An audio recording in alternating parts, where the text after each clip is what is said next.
Good afternoon, good morning. This is Mark Johnson from Loyalty360. I want to welcome everyone back to our Leaders in Customer Loyalty series.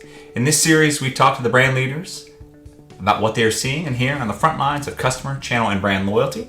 Today, we have the pleasure of speaking with the top marketers from two different brands, Charleys Philly Steaks and BIBIBOP Asian Grill. With us today, and the first time we've done a four-person interview, is Brian Hipsher, who's the Vice President of Marketing for Charleys and BIBIBOP. Jason Whitt, who is a BIBIBOP Marketing Manager, Devyn DeMatteo, who is Charleys Marketing Manager, and Maggie Mackle, the Senior Marketing and Communications Coordinator, who also manages the loyalty programs. Charleys Philly Steaks has about 600 locations in 46 states and in 17 countries. They specialize in fresh-made Philly cheesesteaks, loaded gourmet fries, and all-natural lemonades. Very good product. I highly recommend it. BIBIBOP describes itself as Korean-inspired cuisine that meets healthy, fast casual. Very nice combination. So thank you very much for taking the time to talk to us today. Yeah, you bet. We're happy to be here. Can you tell us a little bit about Charleys and BIBIBOP and what your respective roles are with each company? Sure. Yeah, so figuring out the technology. I can kick us off for Charleys and kind of give you a little bit of background on the brand and kind of where we're going. So the story to me is pretty interesting. Shin, who is our founder, he was a student at Ohio State University and basically went to Philly in 1985 and tasted how delicious a Philly cheesesteak could be, and came back to Columbus and opened a shop on campus in 1986. So the it's been around for a while. As you mentioned, we have quite a few stores now located in different countries. Additionally, we also have a wing, about 38 wing locations, where we also have different kind of menu where we're trying a new concept there as well. So a couple different concepts that we have, but we're still growing and learning about where we can expand our menu offerings and keeping the brand really rooted in the cheesesteak and gourmet fries and lemonades, as you mentioned. You just released your new app for Charleys and BIBIBOP, the rewards program app. Tell us a little bit how it works, what the goal of the program is, and how it came to be. Yeah, absolutely. So both BIBIBOP and Charley have pretty similar loyalty programs. Both are powered by Punch and are points-based and have personalized rewards based on customer behaviors, such as like increasing guest frequency, making it easier for them to order, and just another way for them to provide more feedback to us as a brand. Charley's previously had a punch card program that was pretty popular with customers called Buy 7. And the app is just kind of a more lucrative platform. It has more types of rewards versus, 7 punches, getting a free cheesesteak. Now they might get free fries on a Wednesday just because we felt like sending free fries over. And it's also just more convenient for them to earn those rewards, redeem those rewards, and also allows for them to order online, as well as we are in the early stages of testing out some delivery through the app as well. Also just recently upgraded your online ordering platform. How does this work and how does this fit into the overall customer loyalty goals and initiatives that you have? Yeah, so that was really important for us. Online ordering is fully integrated with our new app, and both brands both brands use Punch for their app platform. They also use Olo now for their online ordering, and our POS is Brink. So all of those systems are fully integrated and also integrated with third-party delivery. So what's really nice is for our guests, they don't need to go to a lot of different places to get things done. And likewise, we don't have to go to a lot of different places to manage data and information. It's all integrated, makes life a lot easier for all of us.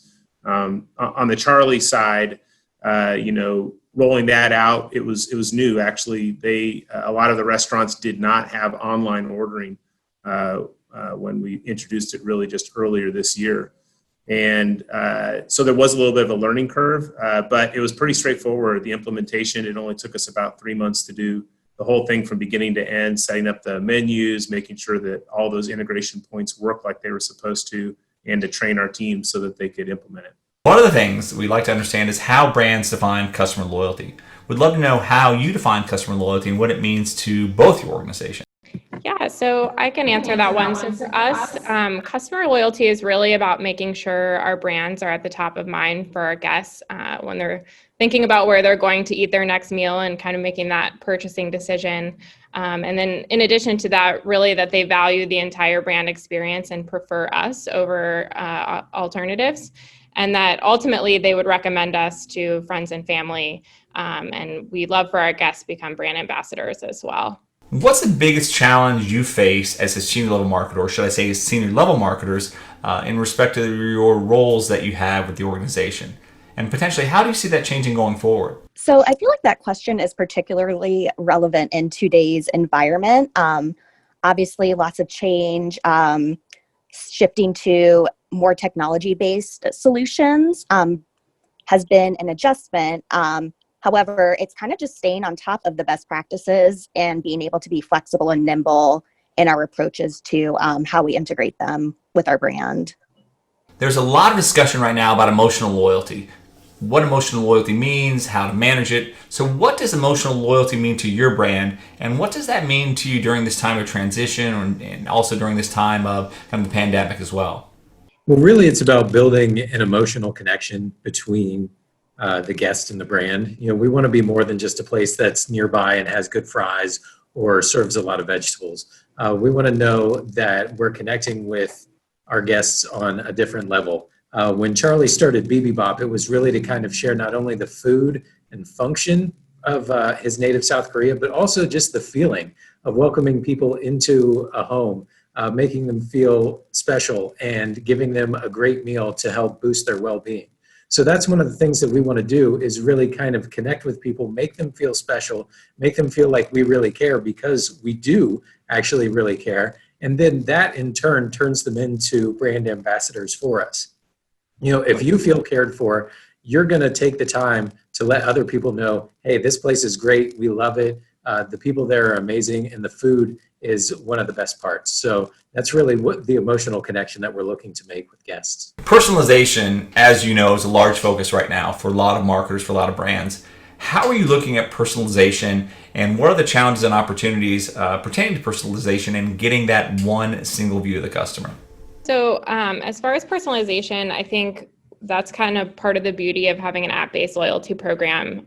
We're getting a ton of customer data so that we can understand, and make sure that our communication is relevant to each guest.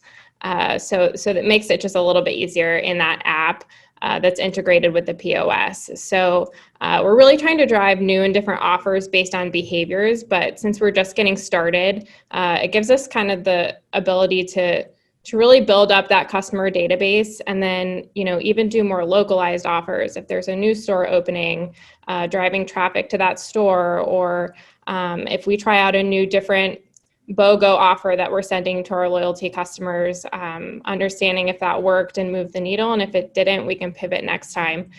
So I think just having that data in our back pocket really gives us the ability to make sure we're driving something with our loyalty program, and that we're giving the customer the program that they ultimately want. You spoke earlier about your organization's culture.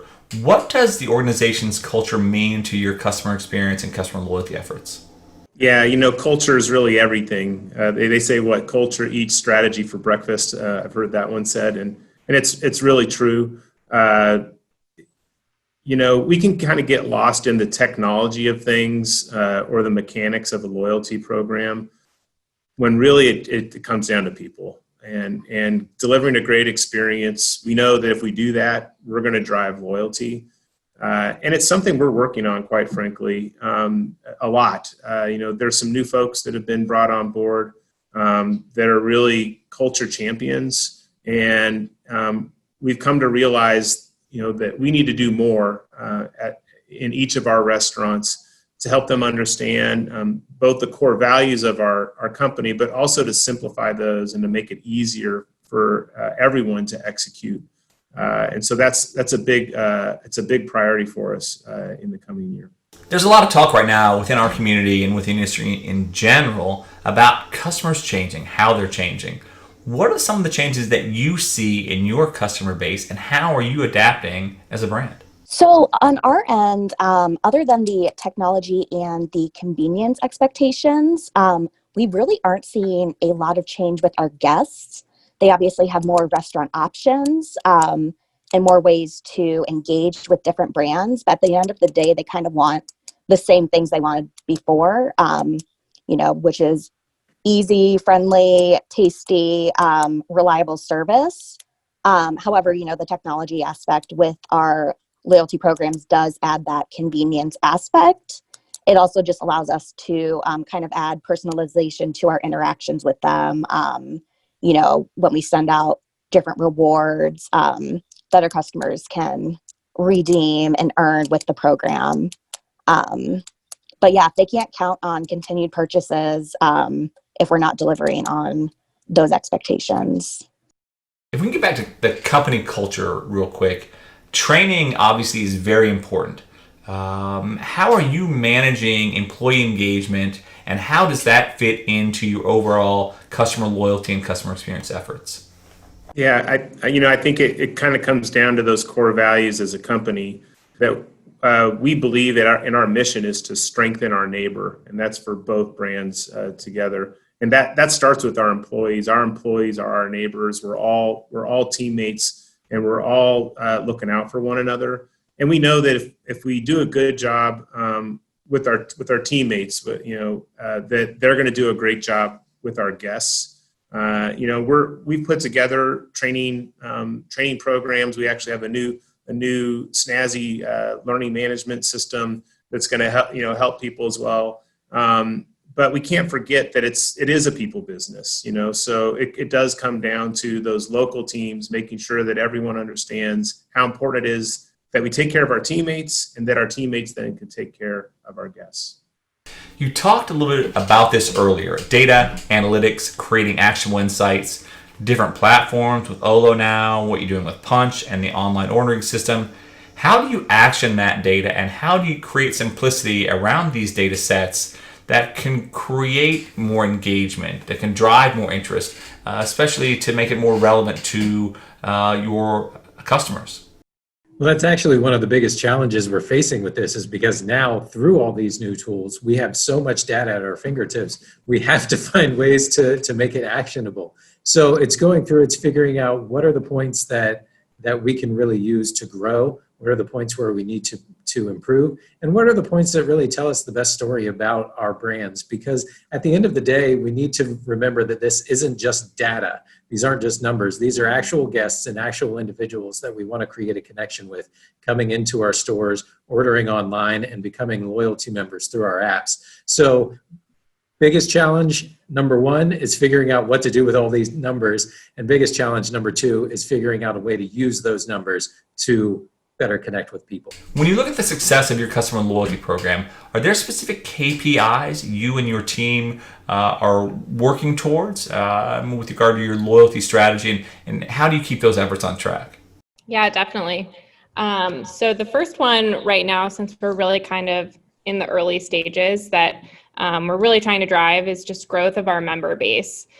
So making sure that every customer that comes into Charley's or BIBIBOP has that opportunity to understand, about the program and how to participate in it. So the next thing is really participation rate. So, are we sending relevant offers that drive our customer to engage with our brand? Reward redemption rate, reputation, site trends, and sentiment analysis. So trying to keep it pretty simple right now, since at least, on the Charley side, we only launched in July. So really just focusing on growing that member base.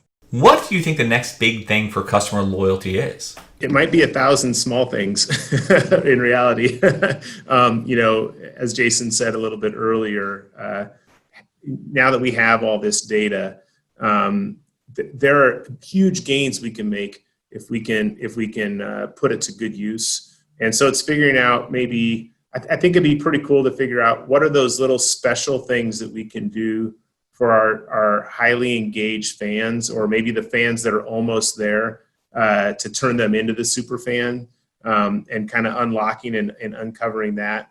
And also probably just using our listening tools with our members to understand the improvements that we can make to reduce the amount of friction that we have in the system, just to make it really easy for folks to do business with us. When you look at others, other restaurants, other retailers, are there things that you would like to learn from them that may help you with your program?